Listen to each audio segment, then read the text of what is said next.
Bodi ya ithibati ambayo imekuwa ikisimamia taaluma ya waandishi wa habari nchini imetoa tamko rasmi, na hii ni mara baada ya kile ambacho kilifanywa na moja kati ya mwandishi wa habari mara baada ya kero ambazo alikutana nazo wakati akisafiri na usafiri wa shirika la ndege Tanzania ambalo linafahamika kama ATCL, wakati huo pia akiwa yupo Mwanza kutokana na changamoto ambazo zilijitokeza na ndege kuweza kuchelewa.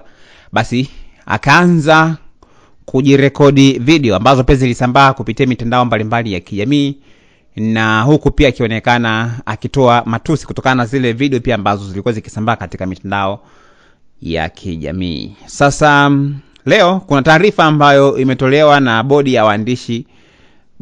ya ithibati ya waandishi wa habari nchini Tanzania ambayo inafahamika kama JAB, kwa maana ya kwamba Journalist Accreditation Board, ambapo taarifa hii inasema kwamba Jamhuri ya Muungano wa Tanzania, Wizara ya Habari, Utamaduni, Sanaa na Michezo, bodi ya ithibati ya waandishi wa habari, taarifa kwa vyombo vya habari.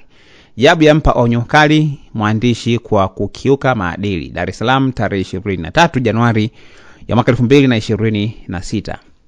Bodi ya ithibati ya waandishi wa habari kwenye mabano JAB, kwa mujibu wa mamlaka iliyopewa chini ya sheria ya huduma ya habari sura ya 229 na kanuni zake, imempa onyo kali mwandishi wa habari Bwana Kevin Justin Raphael mwenye ithibati halali maarufu kwa jina la Zungu kwenye mabano Matejo, kufuatia kukiuka maadili ya taaluma ya waandishi wa habari katika maudhui aliyoyachapisha kuhusu tukio la uchelewaji wa ndege ya ATCL lililotokea tarehe 21 Februari ya mwaka 2026. Baada ya kumuita na kumpa fursa ya kusikilizwa kwa mujibu wa taratibu, bodi imejiridhisha pasipo shaka kuwa mwandishi huyo alitoa kauli zenye matusi, kejeli na lugha isiyo ya staha na isiyozingatia mizania, kinyume na misingi na maadili ya taaluma ya habari.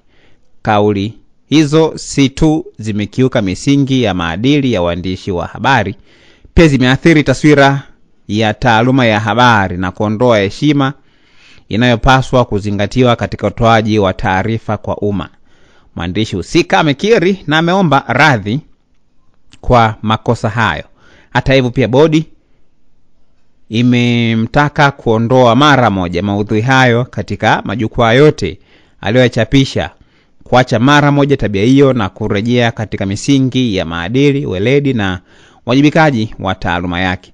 Aidha, bodi inamuonya kuwa endapo atarudia au kuendelea na vitendo vya aina hiyo, halitasita kuchukua hatua kali zaidi za kinidhamu, ikiwa ni pamoja na kusimamisha au kufuta ithibati yake kwa mujibu wa kifungu cha 14B cha sheria ya huduma za habari sura ya 229 toleo la mwaka 2023. Bodi inawakumbusha waandishi wote wa habari kwa uhuru wa kutoa maoni na kujieleza hauondoi wajibu wa kuzingatia maadili ya taaluma. Taaluma ya habari ni nguzo muhimu ya jamii inayopaswa kuendeshwa kwa kuzingatia weledi, ukweli, uwiano na matumizi ya lugha yenye staha.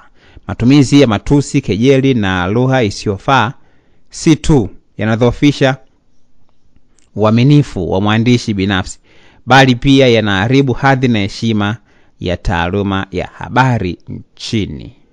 Imetolewa na Patrick Kipangula, kaimu mkurugenzi mkuu bodi ya ithibati ya waandishi wa habari kwenye mabano JAB. Hiyo ndio taarifa ambayo imetolewa na bodi ya ithibati, na hii ni kutokana na kile ambacho mwandishi huyo pia aliweza kukichapisha kupitia kwenye jukwaa la mitandao yake ya kijamii, akilitumu shirika hilo pia kuweza kuchelewa na huduma zake pia kutokuridhisha wananchi. Haya, una maoni gani na ni kitu gani pia ambacho ungependa kushare na sisi hapa? Basi usiache kutuandikia kupitia sehemu ya maoni hapo, lakini pia usiache kusubscribe account yetu ya YouTube inasomeka Dodoma TV, ili pia uweze kupata notification kila story ambayo inawekwa kupitia kwenye account yetu ya YouTube.